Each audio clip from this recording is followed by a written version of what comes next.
Assalamualaikum warahmatullahi wabarakatuh. Nama saya Natasha Faradita, NPM 22130522024 dari Prodi Bimbingan Konseling Angkatan 22 kelas A. Di sini saya akan menjelaskan sedikit resume saya terkait materi perubahan individu karena belajar. Yang pertama, perlu dan pentingnya masalah belajar. Masalah belajar dan mengajar yang dapat dikatakan sebagai tindak pelaksanaan usaha pendidikan adalah masalah setiap orang. Setiap orang boleh dikatakan selalu belajar dan juga dalam arti tertentu mengajar.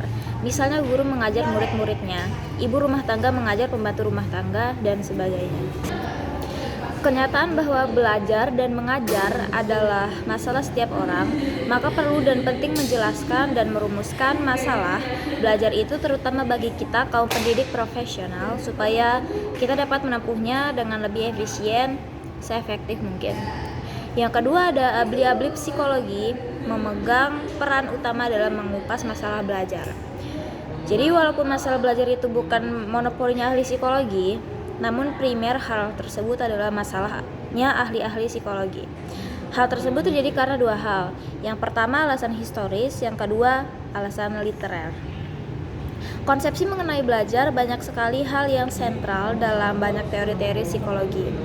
Banyak ahli psikologi secara eksplisit menyatakan bahwa masalah belajar itu merupakan hal yang sentral dalam pembahasan teorinya.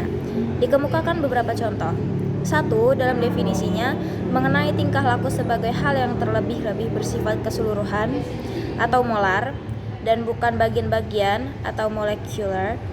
Tolaman mengemukakan hal dapatnya belajar itu atau disebut juga docility sebagai sifat utama daripada tingkah laku yang demikian itu.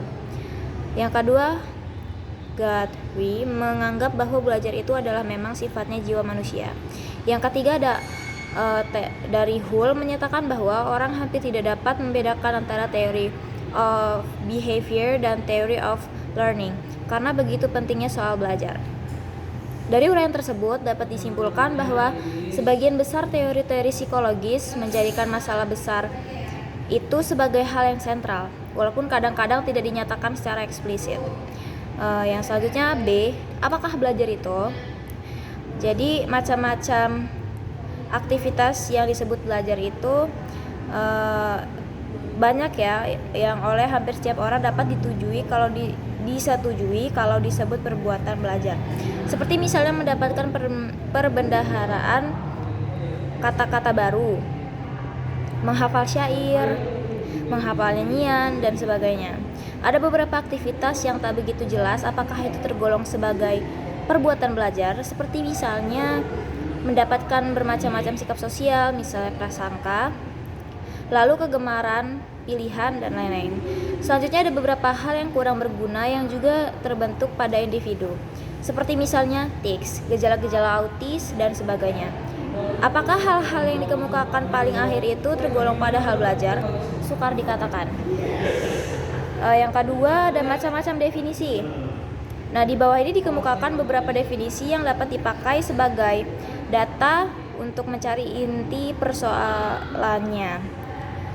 Kronbach di dalam bukunya Educational Psychology menyatakan bahwa learning is shown by a change in behavior as a result of experience. Yang kedua ada Harold.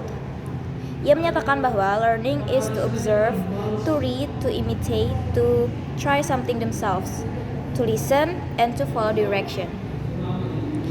Selanjutnya ada MC Goh yang menyatakan bahwa learning is a change in performance as a result of practice.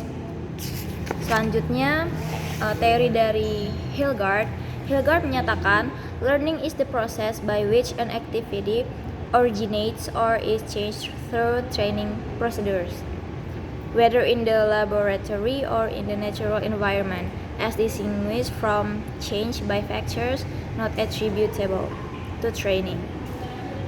Selanjutnya Stern, beliau menyatakan bahwa learn juga meliputi. Selanjutnya ada faktor-faktor yang mempengaruhi belajar. Yang pertama, faktor-faktor yang berasal dari luar diri pelajar, yaitu faktor non-sosial, dan faktor-faktor sosial. Yang kedua ada faktor yang berasal dari dalam diri si pelajar. Yang pertama, faktor fisiologis, dan yang kedua, faktor psikologis. Selanjutnya, faktor-faktor non-sosial dalam belajar dikatakan tak terbilang jumlahnya, seperti keadaan udara, suhu udara, cuaca, waktu, tempat, alat-alat yang dipakai untuk belajar, dan lain sebagainya. Yang kedua, faktor-faktor sosial dalam belajar. Ya, dimaksud dengan faktor-faktor sosial di sini adalah faktor manusia, sesama manusia, baik manusia itu ada atau hadir maupun kehadirannya itu dapat disimpulkan. Jadi tidak langsung hadir. Yang ketiga, faktor-faktor fisiologis dalam belajar. Faktor-faktor ini masih dapat dibedakan menjadi dua macam, yaitu yang pertama, tonus jasmani pada umumnya. Itu meliputi nutrisi dan penyakit kronis. Yang kedua, keadaan fungsi-fungsi fisiologis tertentu. Sekian dari saya. Terima kasih. Wassalamualaikum warahmatullahi wabarakatuh.